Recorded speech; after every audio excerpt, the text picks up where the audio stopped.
Welcome back to Shikshastra education. मैं हूँ आपकी साइंस टीचर मैत्री, जो कि लेकर आ गई है आपके लिए एकदम नया video on the topic components of food, जो कि आपकी बुक का चैप्टर नंबर 1 है from science. Okay students, proceeding ahead towards the video, before which I just want to ask कि आप सभी कैसे हैं।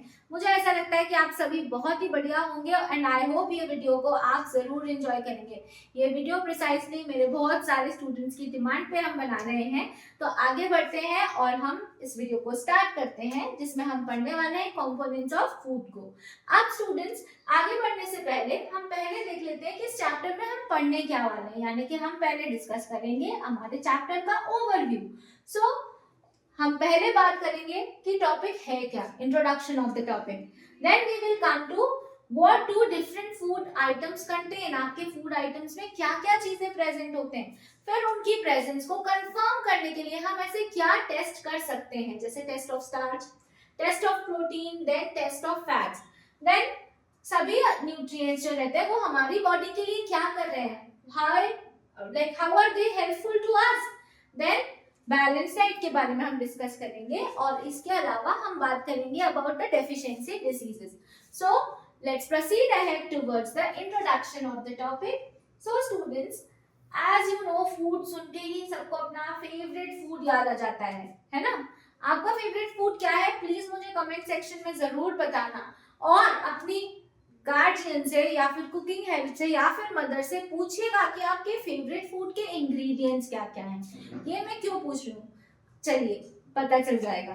सो फूड क्या है, सभी लिविंग इंडिविजुअल्स के लिए बहुत इंपॉर्टेंट है। फूड से हमें मिलती है एनर्जी, हम सभी काम को कर पाते हैं। फूड हेल्प करता है हमारी ग्रोथ एंड डेवलपमेंट के लिए, है ना।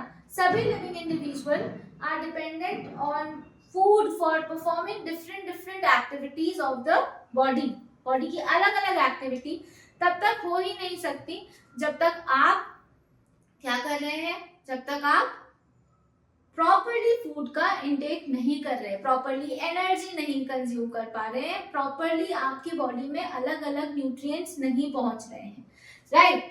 सो नाउ जो फूड होता है वो कहाँ से आ रहा है ना। फूड के सोर्स क्या है, तो प्लांट्स और एनिमल्स दो मेन सोर्सेस होते हैं फूड के।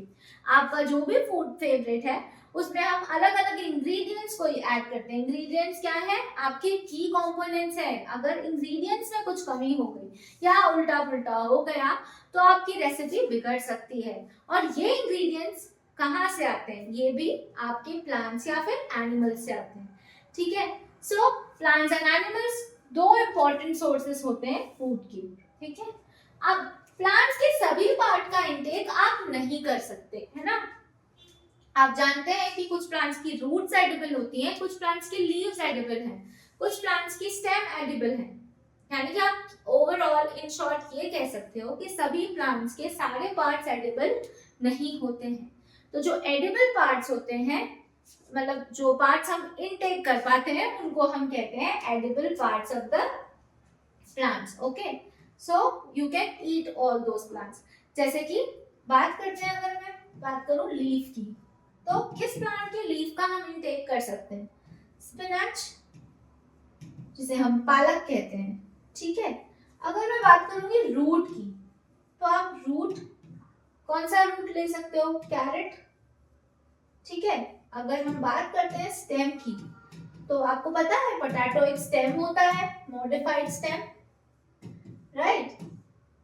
सो इसी तरह से अगर मैं बात करूंगी कि सीड्स की, तो सीड्स में आप बहुत सारे seeds, flax seeds, chia seeds, इन सबको कॉमनली आजकल सुना ही होगा, है ना। तो प्लांट्स, हर तरह के प्लांट्स के आप अलग अलग कंपोनेंट्स को इनटेक कर सकते हो, अलग अलग पार्ट एडिबल हो सकते हैं। ये भी प्रोबेबिलिटी है कि किसी एक प्लांट के 2-3 पार्ट एडिबल हो। ऐसा नहीं है कि उसका रूट अगर एडिबल है तो आप उसके लीफ को इनटेक नहीं कर सकते। कुछ प्लांट्स ऐसे भी होते हैं जिनमें एक से ज्यादा एडिबल पार्ट्स होते हैं, राइट। सो नाउ अगर मैं बात करूंगी एनिमल्स की, तो एनिमल्स हमको क्या क्या फूड प्रोवाइड कर रहे हैं। Animals are providing us with milk, meat, egg, जो कि बहुत अच्छा सोर्स होते हैं प्रोटीन का, ठीक है। सो प्रोटीन क्या है, प्रोटीन के बारे में आगे हम पढ़ेंगे। सो स्टूडेंट्स, फूड जो है इन शॉर्ट हमें अलग अलग कंपोनेंट्स प्रोवाइड कर रहे हैं। फूड जो है वो अलग अलग चीजें कैरी करते हैं। कुछ फूड ऐसा होता है जिसमें एक नहीं दो तीन तरह के न्यूट्रिएंट्स प्रेजेंट होते हैं, right? So food basically providing us with nutrients, and these nutrients are utilized for the growth and development of our body. If these nutrients will not be sufficiently provided to us, we will face certain circumstances like lack of energy.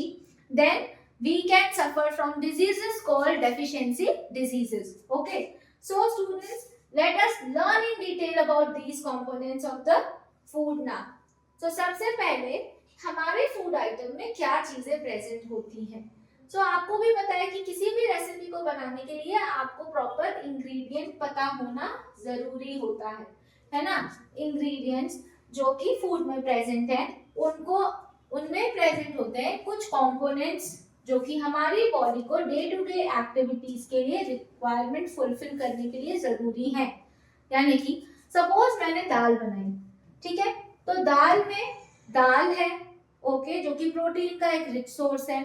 इसके अलावा कुछ salts मैं add करूंगी जो कि मेरी body के लिए एसेंशियल है, कुछ स्पाइसेस फ्लेवर के लिए, राइट। यानी कि फूड में जो इंग्रेडिएंट्स हैं वो बेसिकली कैरी कर रहे हैं अलग अलग कंपोनेंट्स जो आपकी अलग अलग बॉडीली नीड्स को फुलफिल कर रहे हैं, राइट।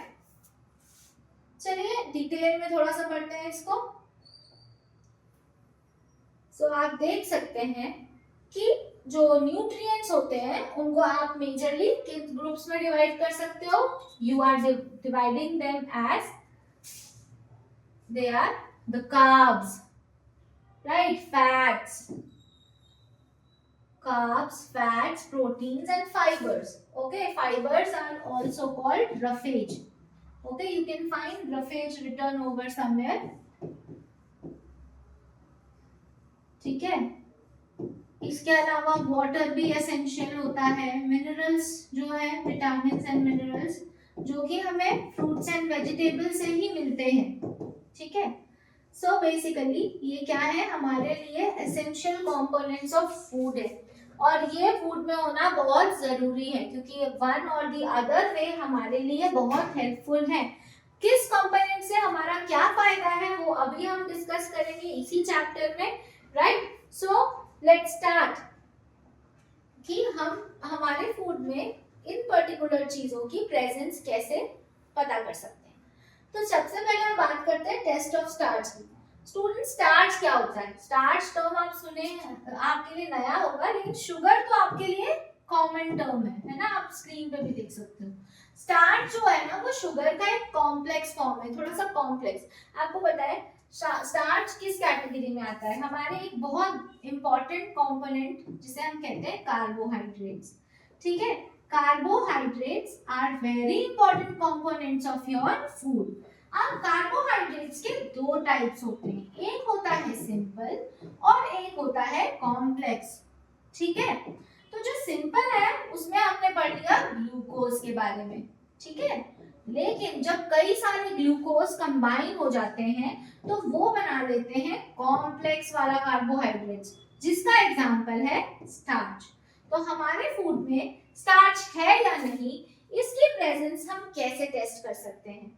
तो इसकी प्रेजेंस टेस्ट करने के लिए आपको सबसे पहले लैब में जाना पड़ेगा। लैब में जाने के कुछ प्रॉपर इंस्ट्रक्शंस होते हैं, कुछ रूल्स एंड रेगुलेशंस होते हैं जिनको हमें ध्यान में रखना चाहिए, क्योंकि अगर आप उनमें से किसी भी चीज का ध्यान नहीं रखते, कोई पॉइंट मिस कर देते हैं तो कोई भी छोटा मोटा एक्सीडेंट हो सकता है।